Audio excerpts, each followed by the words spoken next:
So let's talk about the first 642 miles in the new Tesla. This is a 2024 Tesla Model 3 rear-wheel drive. It's the first Tesla I have ever owned.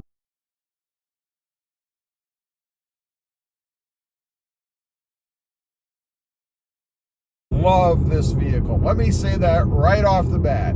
If you watch nothing else in this video, just know it's awesome. I love this vehicle. But how is it doing otherwise? Well, first of all, let's start with, I guess, the fit and finish. Why not? There have been a few complaints out there, particularly on the rear quarter panels, about the seam right in the back, about the fit and finish back there. Gotta say, mine is spot on. From what I've seen from some other owners, there's been a little bit of a gap, or where one of the panels doesn't look like it fits right against the next panel. It looks like it needs to be popped in a little bit. I haven't had any issues anywhere on the car with anything like that. Let's talk about paint, because I have noticed a paint issue, I should say. On the hood, right up near the windshield, there's a little, I don't know what you call it. It almost looks like a big drop or splatter mark, where maybe the painting robots dripped a little bit or something, and then the paint kind of settled a little bit. It's kind of weird. You have to be in the right light to see it.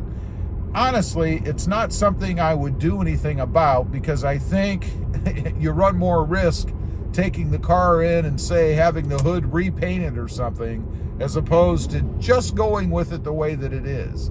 So it's an annoyance at best, I guess. Other than that, no fit and finish issues. On the interior,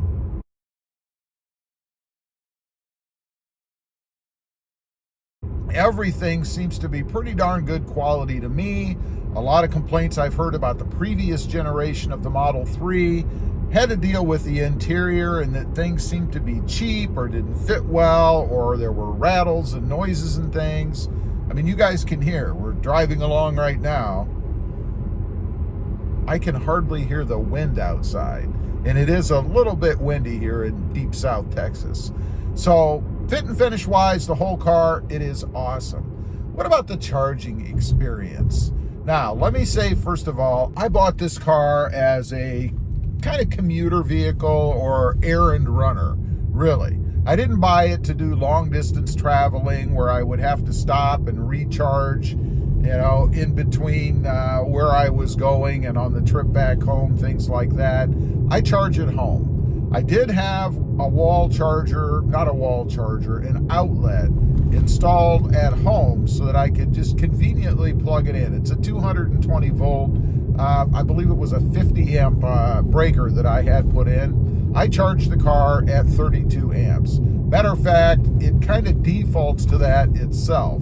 I've noticed, I've tried to turn it down a little bit to 29, but it always goes back to 32. So the car kind of has a mind of its own. Easy, very easy. I just plug it in when I'm not driving the car and then go when I want to go. It's always ready, and I always have plenty of range. There's a big controversy out there as to whether or not you should charge it consistently or daily, I guess.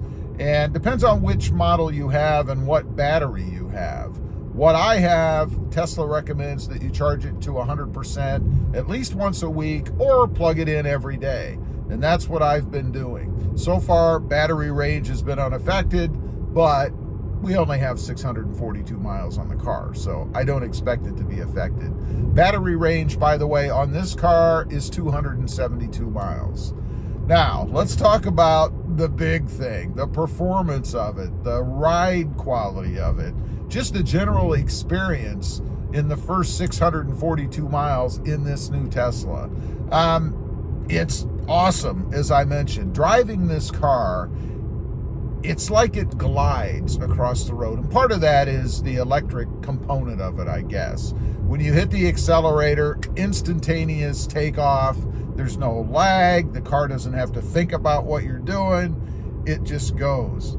I love that. I love acceleration anyway, and electric vehicles in general are much better than any gas-powered vehicle you can get.